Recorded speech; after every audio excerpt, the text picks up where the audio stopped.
My name is Evelyn Carter.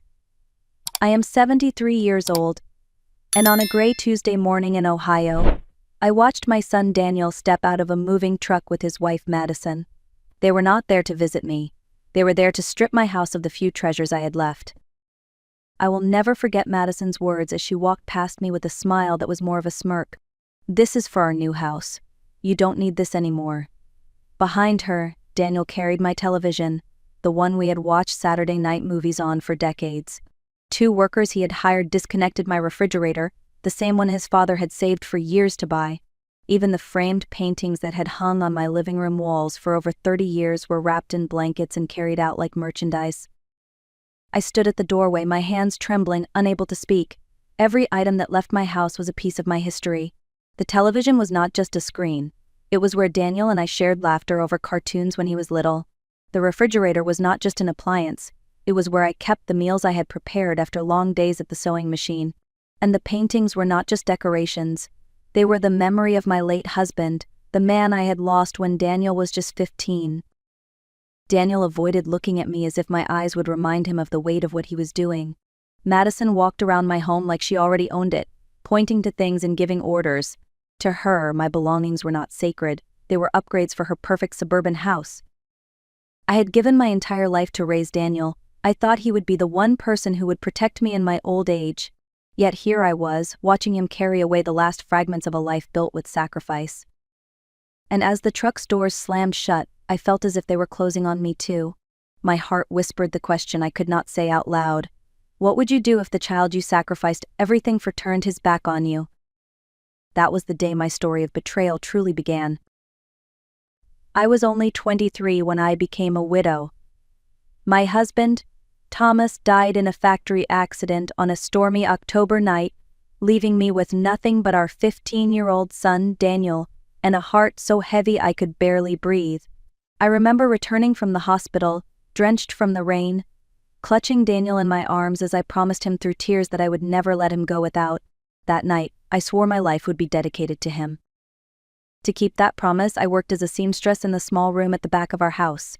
It was dark, the light bulb above me always flickering, but the sewing machine became my constant companion. Every stitch was for Daniel. Every prick of the needle, every scar on my fingers was proof of my devotion. I stitched prom dresses for neighbor girls, hemmed uniforms for the local school, made curtains for the families down the street. I sold the diamond ring Thomas had given me on our wedding day. I sold the gold earrings my grandmother had passed down to me. I even sold the watch Thomas had gifted me on our first anniversary. All of it went to pay for Daniel's tuition, his books, his dream of becoming an engineer. I will never forget walking into the pawn shop with those treasures wrapped in a handkerchief. The man behind the counter counted out $1,200, far less than what they meant to me, but enough for Daniel's first semester. For 5 long years I worked 12-hour days. My shoulders stooped from leaning over fabric. My eyes grew tired from the endless focus under that dim lamp. There were nights when my hands bled from the needle pricks, and I could barely lift a spoon to eat my dinner. But every time Daniel called me, excited about a new class or a project he was working on, it felt worth it. "Mom, I'm learning so much," he would say, and my heart swelled with pride even as my body weakened. The day Daniel graduated, I wore the only elegant dress I had left, a simple wine-colored gown I had kept after selling nearly everything else. I clapped until my hands stung when his name was called, my chest bursting with pride as he walked across the stage in his black cap and gown.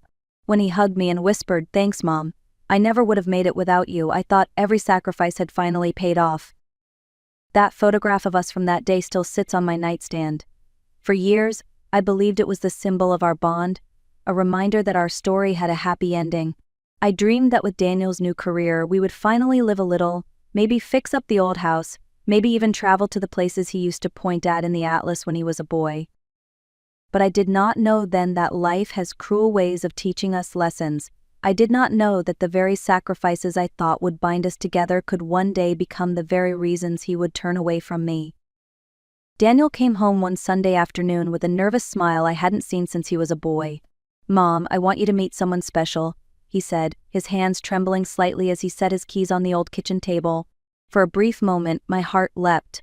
I imagined a kind young woman who would share in our small family, someone who might call me Mom too, and who would bring laughter, and maybe grandchildren into this quiet house. But when the front door opened, I knew immediately I had been wrong. Madison was tall, elegant, with flawless blonde hair swept into a glossy ponytail and long, red nails that looked like sharp talons. She wore a coral dress that cost more than my entire wardrobe and heels that echoed across my cement floor like a judge's gavel. From the second she entered, her eyes darted around my modest home with thinly veiled disdain. "Mom, this is Madison, my girlfriend," Daniel said quickly, his voice almost apologetic. I wiped my hands on my apron and extended them in welcome, but Madison barely brushed my fingers before pulling away to dig out a tissue from her designer purse, wiping her hands as if my touch had dirtied her. "Nice to meet you, ma'am," she murmured without meeting my eyes. "Please, sit. I'll make coffee," I said, forcing cheer into my voice even though my chest felt heavy. As the old pot boiled on the stove, I heard Madison whisper in the living room, "Daniel, did you really grow up here?" Her tone dripped with disbelief. "Yes, but it's temporary, love. We're saving for our own house," Daniel answered, his voice filled with shame that pierced my heart. When I returned with coffee served in my best porcelain cups, Madison pushed hers aside. "I don't drink coffee. Do you have organic tea? Maybe sparkling mineral water?" I felt my throat tighten. "I only have tap water," I admitted. She smiled politely, but her eyes remained cold. The rest of the visit was no better. She asked questions that weren't really questions but insults wrapped in curiosity.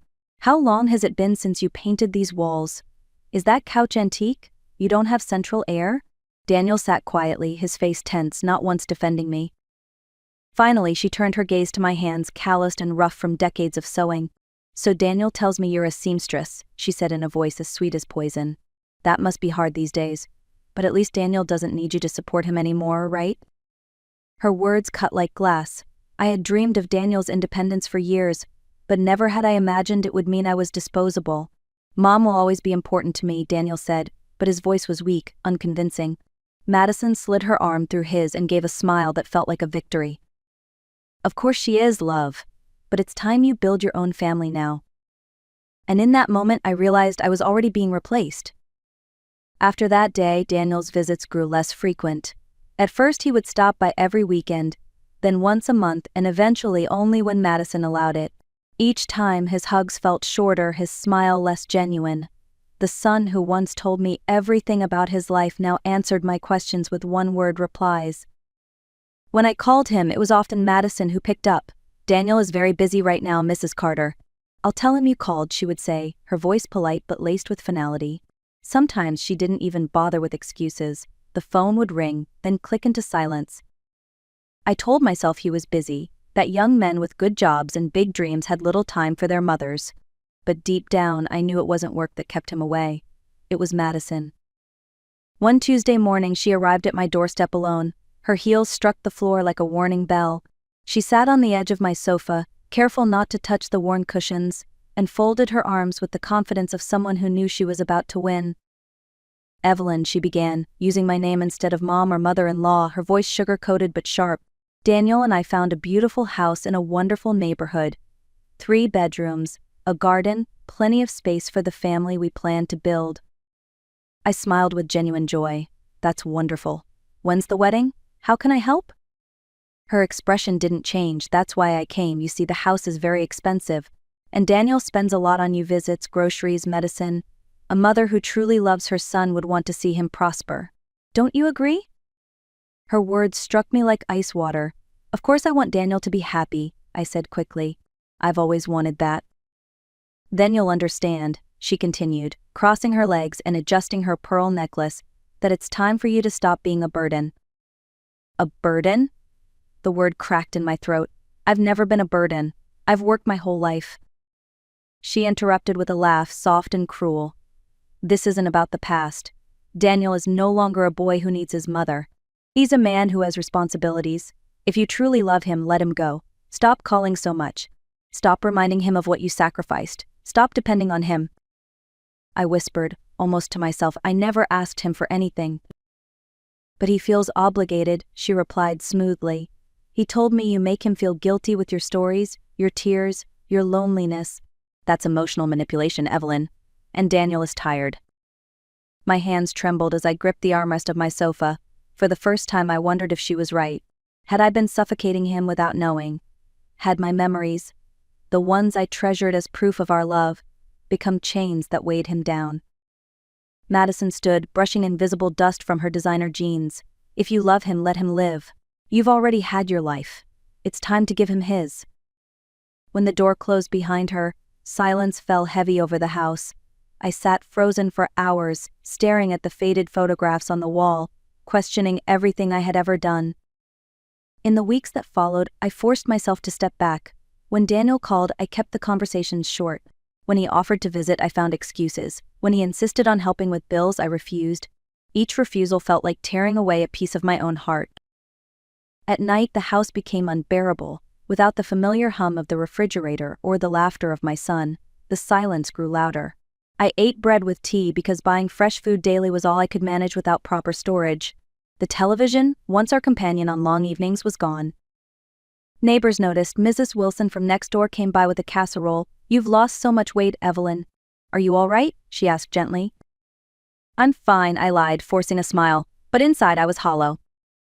And it was in that hollow silence, with hunger gnawing at my stomach and loneliness tearing at my soul, that I realized I had reached the bottom.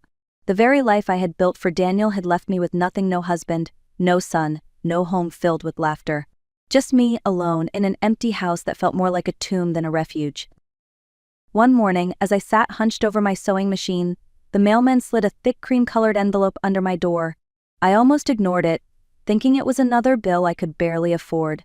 But when I saw the elegant handwriting spelling out my name, my heart skipped. Inside was a formal letter from a law office downtown. At first, I panicked, imagining debts or lawsuits. But then I saw a second sheet tucked inside, written in a hand I recognized instantly, even though 50 years had passed. The signature at the bottom made my breath catch: Richard Thompson. Richard, my first love. I was 17 the last time I saw him. He was headed off to study medicine in Chicago while I stayed home to care for my ailing mother. We promised to write, but life swept us in different directions. I married Thomas, built a life, raised Daniel. Richard became a doctor, successful, respected. I had not thought of him in years, not because I had forgotten, but because I believed that chapter of my life was long closed. Yet here was his voice on the page. "My dearest Evelyn," the letter began, "I have searched for you for years. After my wife passed away, I made a promise to her that I would seek out the woman who first captured my heart. Not a single day has passed without me wondering what became of you. I am 75 now, and though I have built a life of work and travel, I am profoundly lonely. I want to know if there is still a chance for us to meet again, to reclaim what we lost so long ago." Tears blurred the words. For months I had felt invisible, unwanted, discarded, and now someone was telling me I had been remembered, cherished even, across half a century. Richard wrote that he had sold his clinic and invested wisely. He had more money than he could ever spend, but none of it meant anything without someone to share it with. "If you are still alive, if you are still free, please meet me. Let us not waste another day," he wrote. Attached was a recent photograph of him. His hair was white, his face lined with age, but his eyes were exactly as I remembered: kind, steady, filled with warmth. The law office included instructions for dinner at the Palace Hotel, the most elegant place in the city. Enclosed was also a check for $500, with a note: "Buy yourself something beautiful. You deserve to feel like a queen." For a long time I sat with the letter pressed against my chest, crying as quietly as I could. After so many years of sacrifice and loneliness, here was a chance I never expected, a chance to be seen, valued, loved again. That night I lay awake staring at the ceiling, clutching the photograph of Richard. For the first time in years, I felt something stir in me that had been buried hope. The next evening, I stood before the mirror in a coral-colored dress I had bought with Richard's check. My hair was freshly styled, the gray softened with a touch of color, my posture straighter than it had been in years. For the first time in a long while, I looked at myself and saw not just an old, worn-out seamstress, but a woman who still had worth. A black car arrived at my house precisely at 7. The driver opened the door with formality, and for a moment I felt like Cinderella heading to the ball. My neighbors peeked through their curtains, no doubt wondering why a fancy car had come for a widow, who usually walked to the market with a cart.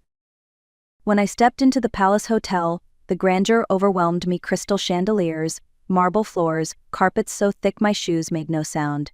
My heart pounded as I was led to a table by the window, and there he was.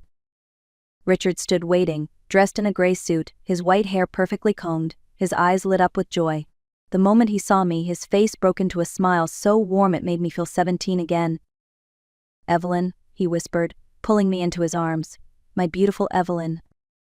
His embrace was firm yet tender, filled with decades of longing. When he finally let go, he held my hands and studied me with awe. "You are even more beautiful than I remembered." I laughed softly, embarrassed. "Richard, I'm 73. I hardly feel beautiful anymore." But he shook his head. "Age has nothing to do with it. Beauty is in the soul, and yours shines brighter than ever." Over dinner we talked for hours. He told me about his travels, his late wife, his successes and regrets. I told him about Daniel, about my years of sacrifice, though I spared him the darkest details. We laughed, we remembered, we rediscovered. As the evening drew to a close, Richard reached across the table, his voice steady but filled with emotion. "Evelyn, I don't want to waste another day. Come live with me, not as a guest but as my partner, as the woman you were always meant to be in my life." Tears welled in my eyes. After so many years of loneliness, someone was asking me not for my labor, not for my sacrifices, but for my companionship and love. "Yes," I whispered, my voice trembling but certain. "Yes, Richard, I will." In that moment, I felt the weight of decades lift. For the first time in my life, I was not giving everything away. I was finally receiving love in return. 3 weeks after I moved into Richard's home, I sat on the patio sipping coffee, enjoying the kind of peace I never thought I would know again. The garden was filled with flowers he planted just for me. I felt alive, renewed. That was when the phone rang. "Mom," Daniel's voice came through, but it was not the confident voice I remembered. It was shaky, panicked. "Mom, where are you? I went to your house, it's empty. The neighbors said you moved. Please, I need to see you." For a moment my old instinct surged. I wanted to run to him, to comfort him, the way I always had. But then I remembered all those nights I cried alone, all the times Madison told me I was a burden. I steadied my voice. "I'm fine, Daniel. I'm living with someone very special." There was silence on the line. "With who?" he asked, confused. "With Richard Thompson," I said. "A man who loves me for who I am." Daniel's breathing grew ragged, and then the sobs came. "Mom, please, I need you. Madison, she left me. She ran off with another man, my boss. She took all our savings. And then the company folded.